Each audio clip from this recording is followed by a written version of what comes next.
Okay, I'm just gonna be honest with you. I actually debated on which channel I was gonna upload this video on because on one hand, we're going over a business and the business model that it has, but on the other hand, this restaurant is basically the Roman Colosseum of the South, and I'm pretty sure if you eat there enough, you actually get a deployment patch from the US military. Regardless, I wore my schnazziest tank top for the occasion.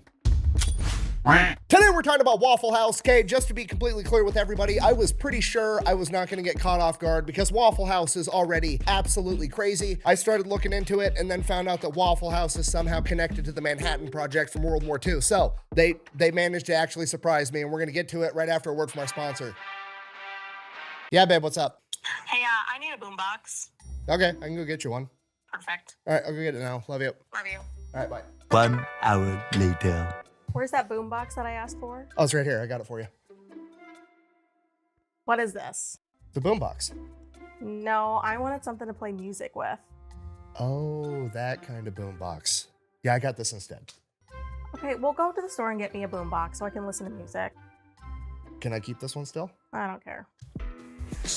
This video is brought to you by Deleteme, okay? Super simple business model. You give them money, they turn around and they make sure that online data brokers are not selling your personal information online. Okay, here's the deal. Pretty much anytime you use a free service on the internet and you click that little box that says, I agree to the terms and conditions, you've basically just agreed to allow them to harvest as much of your personal information as humanly possible. They then turn around and sell that to online data brokers, and that's how they can afford to offer you a free service. But when you have Deleteme, they go and they monitor all of these online data brokers for your personal information, and then if they find it, they submit all the opt-out forms on your behalf, so they have to take down and stop selling that information. So when you buy Deleteme, you're not actually buying anything, you're just buying your way out of all the negative consequences of all the free shit that you've already gotten. And because they continue to monitor those data brokers, you're buying yourself out of all the future negative consequences of all the free shit that you haven't even gotten yet. So if you want to give Deleteme a try, there's going to be a link and a discount code down below. Let's get back to the video. All right, Waffle House. Our story begins with a gentleman by the name of Tom Faulkner. This man graduated from law school at 23 years old, passed the bar, and immediately gets drafted in 1940 in the days leading up to World War II. Because he graduated from college, he's presented with two different options. He can A, go straight into officer training, and that's a 3-year commitment, or he can just be a normal draftee and go in as an enlisted soldier, and that is a 1-year commitment. Now you gotta remember, at this point in time, like 1940, while World War II is currently going on, America's not involved yet. The attack on Pearl Harbor has not happened, and prior to the attack on Pearl Harbor, the American people did not want to go to war. Because of that, Tom Faulkner figures, hey, we're not actually going off to war. I don't want to waste 3 years of my time just being in the military, not actually,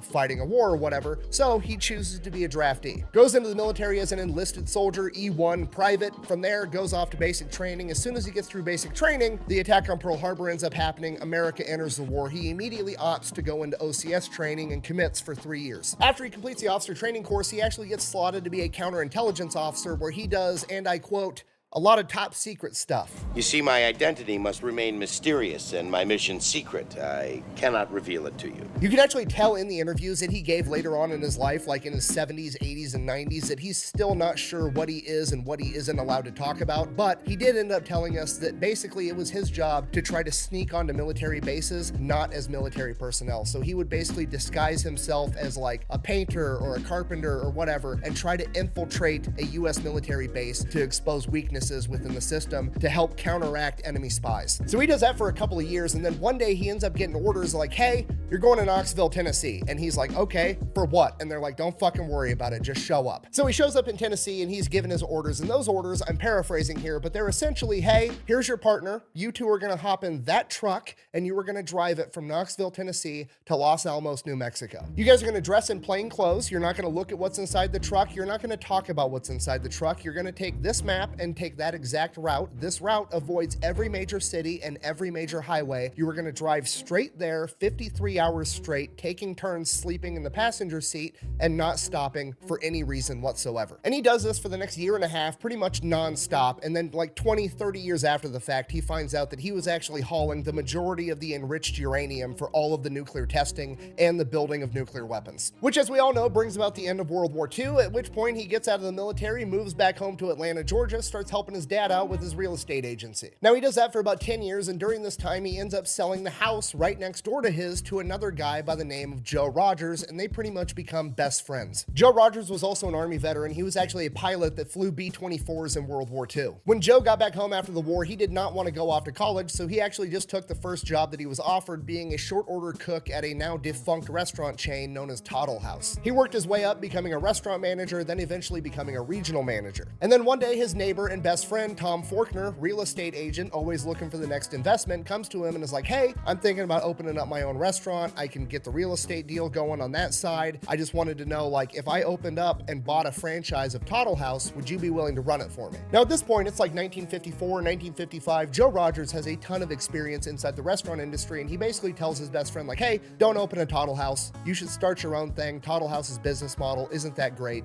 If you start your own restaurant, I will help you run it. He then goes off on vacation with his family, and by the time he comes back, Tom Faulkner has already bought the real estate and comes to Rogers and is like, cool, what's the business we're starting?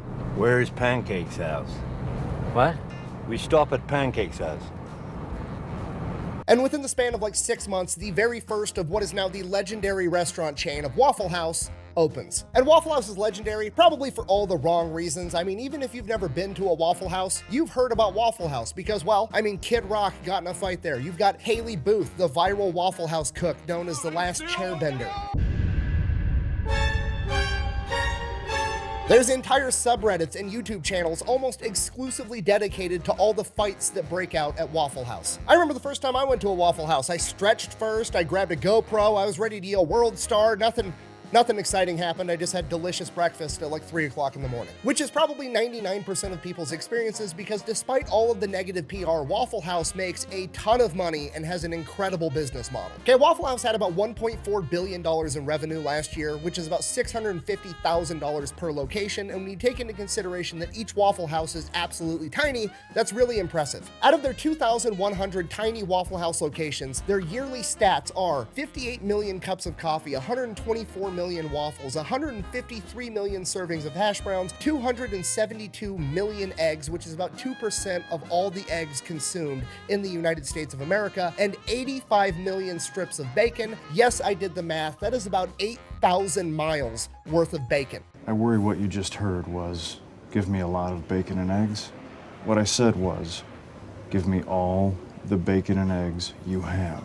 So Waffle House is obviously doing something right. What exactly are they doing? Well, it all comes down to their business model and their branding. Now, with the Waffle House branding, all the negative PR about fights always breaking out at Waffle House, in a way, has actually helped them out a ton because Waffle House, by and large, is pretty much a regional chain. It's primarily down in the South. Yet, Waffle House has become a household name pretty much everywhere in America. You could have never even seen a Waffle House, and you already know Waffle House is open 365 days a year, 24 hours a day, and they serve breakfast. Why do you know they serve breakfast? Because their name is fucking Waffle House. I mean, look at this sign. You're driving down the road, you see that, you know everything you need to know. They sell breakfast. The end. Do that with another breakfast place. If you're not from there and you don't know what a Denny's or a Perkins or an IHOP is, you have no idea. It's just a restaurant, maybe. Waffle House, they're selling waffles, which means there's like a 99% chance they sell other breakfast food.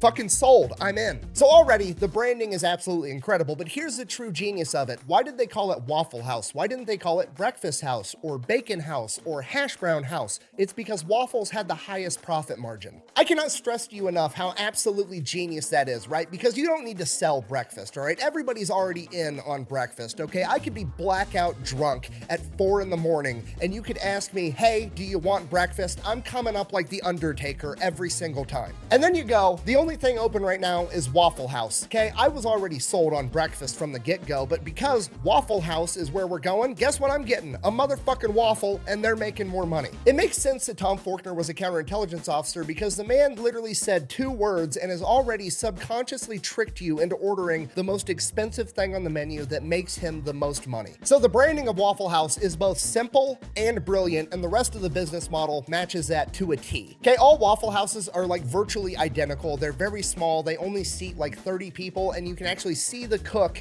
making you your food. Now, at a glance, you're just like, oh, they're just going for that like 1950s drive-through type of a vibe, which they are, but there's way more to it than that. Because the restaurant is so small, the kitchen never has the opportunity to get bogged down, meaning that they're moving tables very, very quickly. So instead of having one kitchen and 100 customers, you've got one kitchen and 30 customers, and you can just turn those tables over 3 times faster, which pretty much guarantees that every customer is gonna get exactly what they wanted, okay? They're not going in there for 5-star dining. They're going in there because they're hungry and they want breakfast, and now they're gonna get breakfast really quick in a small setting that doesn't feel like a packed restaurant where they have to wait in line to be seated. And I know what you're thinking, what if one Waffle House just reaches its maximum capacity, right? What if it's just completely full with a line out the door 24/7 every day of the year? Waffle House surely would build a bigger Waffle House, right? No, we're gonna take the same parking lot, and right next to that first Waffle House, we're gonna build a second fucking Waffle House, okay? The plan is working, and if it's not broke, don't fix it. Which is one of those things that seems dumb, but is actually brilliant. So obviously, speed is key to this business model, and they've done themselves a big favor with their menu, because their menu is overwhelmingly simple, okay? It's literally one side of one piece of paper. Okay, the entire menu is comprised of like 10 things. They have waffles, sausage, bacon, ham, eggs, toast, biscuits, gravy, butter, and syrup. Guess how many flavors of syrup they have? 1. It's fucking syrup-flavored syrup. The entire menu is simple, exactly how it's supposed to be. Oh, sorry, they have hash browns too. Sorry, 11 things, not 10. Anyways, moving on. Another reason they do so good is they actually might be the best fast food chain when it comes to taking care of their employees. They pay them higher than average, they have super flexible schedules, and they're one of, if not the only fast food chain that actually offers all their employees healthcare and dental insurance. Okay, and I know what you're thinking. You're like, okay, but really, how good are they actually treating the Waffle House employees? I got the one stat that's everything you need to know, okay? Waffle House treats their employees so well that employees are willing to commute into a natural disaster to work at a different Waffle House when the occasion arises. Yeah, Waffle House is open 24 hours a day, 365 days a year, and they fucking mean it, okay? Whenever there's like a hurricane coming or some type of impending natural disaster, Waffle House organizes what they call a jump team, a bunch of Waffle House employees from a different region that's gonna be unaffected, because they know that their local employees are gonna be busy taking care of their own family and their own houses during a hurricane, so they bring in teams from outside the region to work inside of a natural fucking disaster, and they're willing to do it.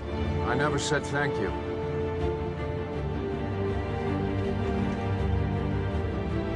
And you'll never have to. Okay, McDonald's can barely get their employees to show up on a good day, and Waffle House has employees volunteering to commute into a fucking hurricane to make breakfast. And this is the most impressive part of the business, because Waffle House has the best logistics and preparedness of any company I've ever seen ever. The only entity that beats them in logistical capacity is the United States military. Waffle House is literally ready for absolutely anything. Every single Waffle House has the playbook inside of it that details exactly how the staff is supposed to handle literally any type of emergency or situation that could possibly arise. And if for some reason the situation comes across that isn't in that playbook, after it happens, they immediately add it to the playbook. It covers tornadoes, hurricanes, floods, a hole in the roof from a branch falling, a car driving into the restaurant. You can drive a car into Waffle House and they're still planning on staying open. The playbook even has detailed plans for every type of disaster for what the local employees, while they're not working, should go home and do to make sure that their house and their family are safe as well. Every single Waffle House has a backup generator. The stovetop, it runs on propane, and they have a bunch of extra propane tanks on hand. Flashlights, candles, batteries, backup water. They have a special menu of what they're able to serve when the water is out and they're running on reserve water. When a Waffle House location is going to be in a disaster area, that Waffle House stocks up on extra food, and then all of the neighboring locations in the unaffected area also stock up and stage food there to get them more food when they need it. If Waffle House is a standing structure, those motherfuckers are serving breakfast come hell or high water. I'm not leaving. I'm not leaving. I'm not fucking leaving! Waffle House is so good at this that FEMA uses them to gauge how bad natural disasters really are. Yes, FEMA, the Federal Emergency Management Agency, literally uses the Waffle House Index to gauge how bad a disaster is. Okay, green, Waffle House is running as normal. Yellow, Waffle House is using the backup generator or having to use an altered menu. Red, Waffle House is closed. People are probably already fucking dead by that point. Waffle House is literally the Terminator of the fast food industry, okay? The fact that the federal government, probably the most powerful entity on the planet, maybe ever, looks at a chain of restaurants and is like, man, if Waffle House is closed, we need to mobilize the National Guard, is fucking crazy. Now, maybe you guys are thinking the same thing I was at this point in my research, and I'm like, man, I need to invest in this company. I need to see if I can open up my own Waffle House franchise. This company's awesome. And this is where the bad news comes in. I mean, technically you can franchise a Waffle House, but most of us probably can't. The company is privately owned. It's not on the stock market. It's still owned by the families of the original two founders. And while they do allow franchises, they are super picky about who they let buy in to have a franchise, and they make it very, very expensive to buy in to make sure this is actually what you want. And while that is unfortunate, I think it's actually kind of awesome. It's a company that actually has morals and cares about their image more than they care about next quarter's profits, okay? It's a company that has committed themselves to making breakfast under any circumstances, and they're gonna see that through till the very end, even though they could probably make way more money by just selling franchises and letting whoever the fuck throw up a Waffle House. And now for the fairy tale ending, Joe and Tom worked together as best friends for 62 years to build Waffle House into what it is today. They both passed away at the ages of 97 and 98, and now Waffle House and their legacy lives on as that company is still being operated by their kids, and that is the American dream. Get together with one of your best friends, pick a goal, even if it's something as simple as serving breakfast to people, and never let anything get in between you and achieving your goal, even hurricanes and floods and natural disasters, apparently. Work with your best buddy for 62 years straight and then die together and hand it off to your kids. In conclusion, Waffle House is the most American company ever, and that's why I love it. Thank you for watching. Best way to support the channel is go buy some merch over at thefatelectrician.com. Quack bang out. Just two homies that dedicated their life to serving my drunk ass breakfast at 3 a.m. I'm gonna get teary-eyed next time I go to a Waffle House.